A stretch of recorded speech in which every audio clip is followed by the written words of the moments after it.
Hi guys, तो आज हम लोग अध्ययन करने वाले हैं मैप का। और मैप में बेसिक से देखेंगे, क्योंकि बेसिक बहुत इम्पोर्टेंट है। चाहे शुरुआती क्लास हो या 5 में आप पढ़ रहे हो, 6 में पढ़ रहे हो, या फिर जनरल कम्युनिकेशन की तैयारी करो या किसी भी एग्जामिनेशन की तैयारी कर रहे हो, तो मैप में बेसिक जानकारी जरूरी है। इसके बिना आप हर एक जगह पर जाके फंस जाते हैं। तो चलिए, आज हमारे बोर्ड पर है भारत का मैप, और इसमें देखेंगे कौन सी दिशा को कैसे डिसाइड किया जाता है।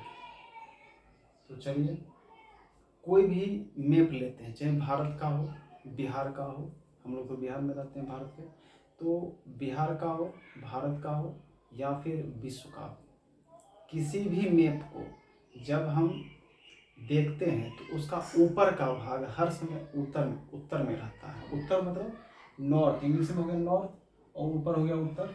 उसके जस्ट सीधा सीधे नीचे चलाते हैं तो वो होता है साउथ। साउथ मतलब दक्षिण के भाग। ऊपर का जस्ट ऊपर सीधे नीचे चलाएंगे तो ऊपर हो गया उत्तर और नीचे हो गया दक्षिण। ऊपर का भाग उत्तर और नीचे का भाग दक्षिण कहलाता है। ऐसे दुनिया में कहा जाए तो बेसिकली दो ही दिशा होता है। कैसे दो दिशा होता है? जैसे कि आप पढ़ते हो नॉर्थ पोल साउथ पोल, यानी उत्तरी ध्रुव दक्षिणी ध्रुव। दिशा को मात्र जो है दो प्रकार से डिनोट करेगा, उत्तरी और एक दक्षिणी। जैसे कि एक आप ले लीजिए मैग्नेट, मैग्नेट चुंबक ले लेते हैं, और उसके बीचों बीच यहाँ पर जो है आप बीच में बांध दीजिए, एकदम सीधा भी रहना चाहिए। तो इसके बीचों बीच जब हम किसी धागे को बांध देंगे तो यह घूम फिर करके जो है उत्तर और दक्षिण दिशा को ही डिनोट करेगा। कभी भी आप इसको घर पर भी कर सकते हैं, लेकिन बीच में होना चाहिए। थोड़ा सा इधर उधर हो जाएगा तो फिर गड़बड़ा जाएगा। तो हर समय हम इसको बीच में बांधेंगे तो वह उत्तर दिशा और दक्षिण दिशा की ओर जाके रुक जाता है। तो दो दिशा तो डेफिनेट रूप से है, एक हो गया उत्तरी और एक हो गया दक्षिणी। बाकी जो दो दिशा बचता है, तो हम लोग इधर से तो पूरब से सूरज उगता है ना, जैसा कि अपना लोग देखते हैं आंखों से। लेकिन ऐसा तो अध्ययन करेंगे तो पृथ्वी घूमती है, उसके अनुसार सूरज उगता है। सूरज तो खैर अलग बात है, वो आगे चलेंगे तो खगोल में पढ़ेंगे। तो इसमें जो है दायां साइड, जैसे इधर हम खड़े हो जाते हैं, नक्शा को देखते हुए खड़े हो जाएंगे, तो ऊपर का भाग उत्तर, नीचे का भाग दक्षिण, दायां हाथ हो गया पूरब, तो बायां हाथ हो गया हमारा पश्चिम दिशा को डिनोट करता है। ऊपर का उत्तर, नीचे दक्षिण, दायां हाथ पूरब और बायां हाथ पश्चिम दिशा को डिनोट करता है। तो हम यहाँ पर पहले भारत की चौहद्दी को देखेंगे। चौहद्दी मतलब भारत के चारों दिशा में कौन कौन सा देश, कौन सा भौगोलिक क्षेत्र है। और देखिए, कोई भी क्षेत्र को अध्ययन आप करना चाहते हैं, ज्योग्राफी में हो, तो इसका ज्योग्राफी में एक बात नहीं रहता है। आप हिस्ट्री में, पॉलिटिकल साइंस में भी इसका हम ज़रूरत को महसूस करते हैं। अगर कोई जगह को बोले कि यहाँ पर अमेरिका है, अब बोल रहे हैं तो उसमें समझ में नहीं आएगा। जब आप नक्शा में देखेंगे तो आपको अच्छी तरह समझ में। जैसे हम फिल्म कोई देखते हैं, तो फिल्म जब देखते हैं तो हमारे आंखों में वो बस जाता है, दिमाग में, है ना। तो हमको वो ध्यान में रह जाता है, कभी भी हम याद करते हैं तो वो सीन आ जाता है। तो ये भी एक तरह से सीन है यहाँ पर दिया गया, और इसका अध्ययन करते हैं तो हमारे दिमागों में छप जाता है। तो देखिए, भारत के उत्तर में है, कौन सा पड़ता है, तो हर समय बड़े क्षेत्र को देखेंगे तो भारत के उत्तर में तो बहुत सारा, कितना देश है। एक तो हिमालय हो जाए, इधर जो होगा नेपाल हो जाएगा, ऊपर जाएंगे तो तिब्बत हो जाएगा देश में, और चीन हो जाएगा। तो लेकिन उससे सबसे बड़ा भारत के उत्तर में क्या है, तो भारत के उत्तर में आपको होगा हिमालय, ऐसे तलवार टाइप का बना हुआ है ना।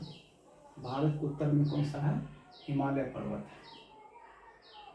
हिमालय इसको पढ़ते हैं हिमालय। भारत के उत्तर दिशा में पड़ेगा हिमालय। चौहद्दी मतलब भारत के चारों दिशा की ओर देखते हैं, ज्योग्राफिकल फिजिकली अध्ययन करते हैं, तो भारत के उत्तर में पड़ता है हिमालय। हिम मतलब हो गया बर्फ, आलय मतलब घर, यानी बर्फ के घर को हिमालय बोलते हैं।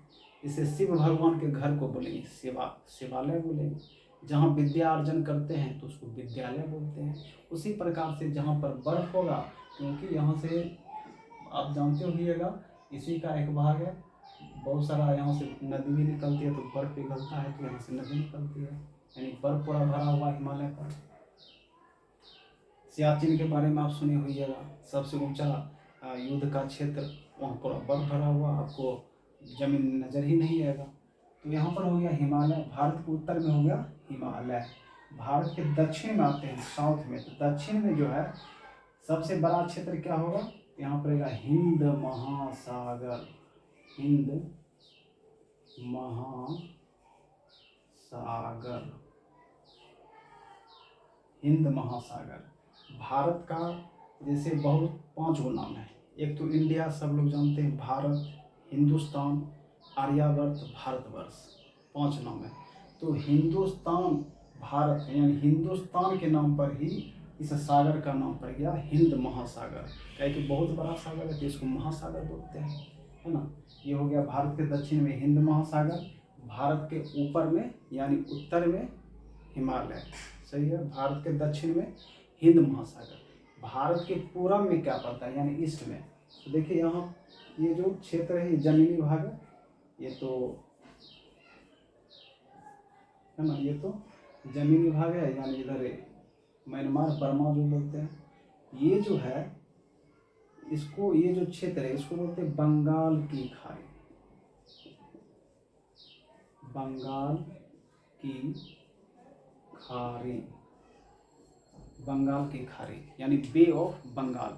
बे ऑफ बंगाल क्यों बोलते हैं, यहाँ पर एक तो बांग्लादेश है, पहले तो भारत का ही क्षेत्र था बंगाल, तो बंगाल के नाम पर ही हो गया बंगाल की खाड़ी। तो यहाँ एक शब्द है देखिए खाड़ी। खाड़ी का मतलब क्या, खाड़ी वैसे क्षेत्र को बोलते हैं जहाँ पर 3 ओर से जमीन हो और 1 ओर से पानी, है ना, पानी और समुद्री पानी। यहाँ पर जहाँ पर 3 ओर से जमीन हो और 1 ओर से हो पानी तो उसको बोलते हैं खाड़ी।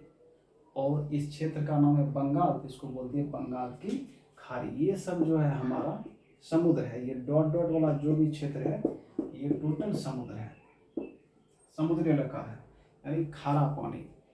खारा मतलब नमकीन पानी, समुद्र का पानी कैसा होता है तो नमकीन होता है।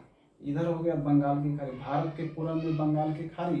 तो भारत के पश्चिम में कौन सा क्षेत्र, तो इधर भी समुद्री इलाका है, इधर पड़ता है अरब। एक इधर जाइएगा बहुत आगे तो यहाँ पर सऊदी अरेबिया देश है ना, यहाँ पर क्या है वर्ल्ड मैप में पढ़ेंगे तो इधर आगे जाएंगे तो सऊदी अरेबिया।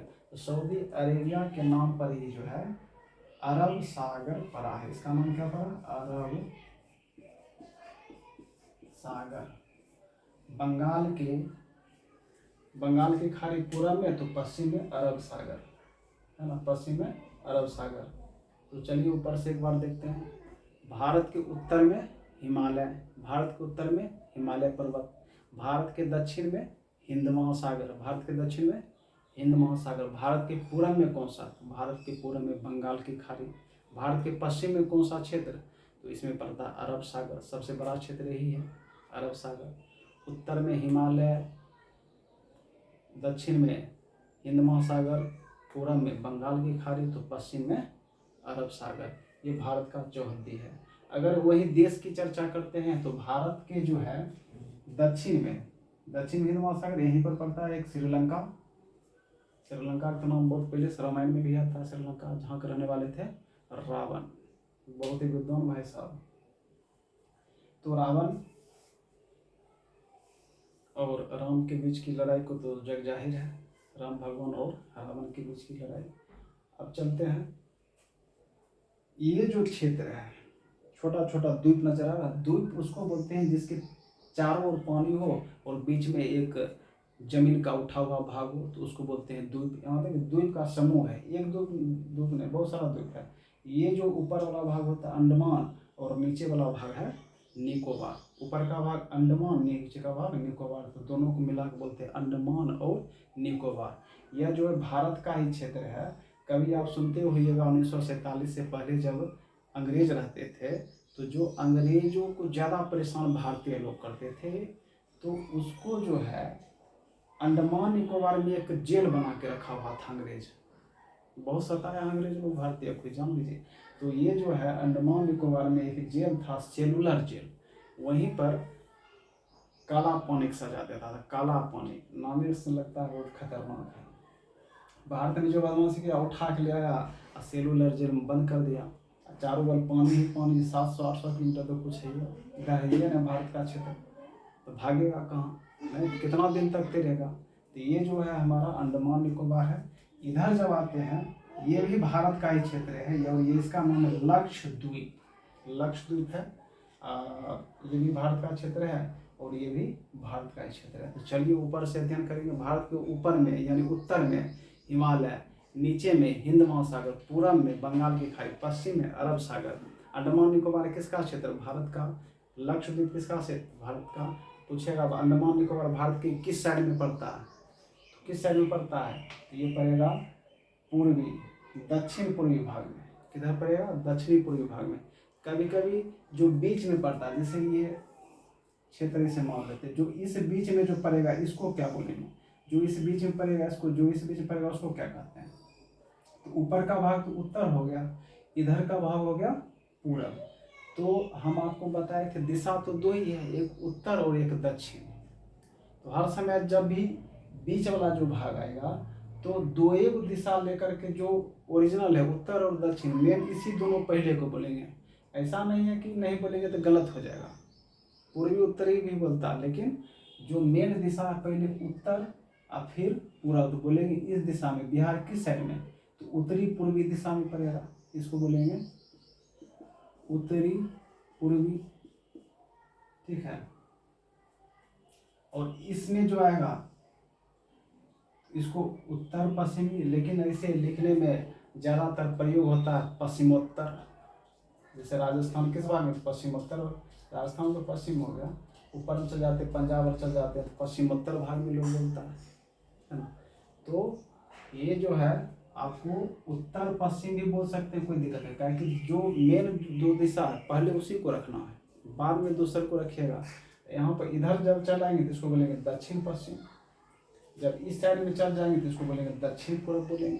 तो जो ओरिजिनल है उत्तर और दक्षिण उसको पहले रखेंगे, बाद में जो है पूर्व लगा देंगे चाहे पश्चिम लगा देंगे। तो चलिए ये तो बेसिक जानकारी है, ये तो हमको जानकारी रखना ही चाहिए। ये चौहद्दी है, यानी भारत के चारों ओर कौन कौन सा क्षेत्र पड़ता है फिजिकल नक्शा में। चलिए आज का क्लास बेसिक है, इसको यहीं तक रखते हैं। तो अगले क्लास में फिर जाएंगे तो उसको आगे अध्ययन करेंगे। आज का क्लास यहीं पर, थैंक यू।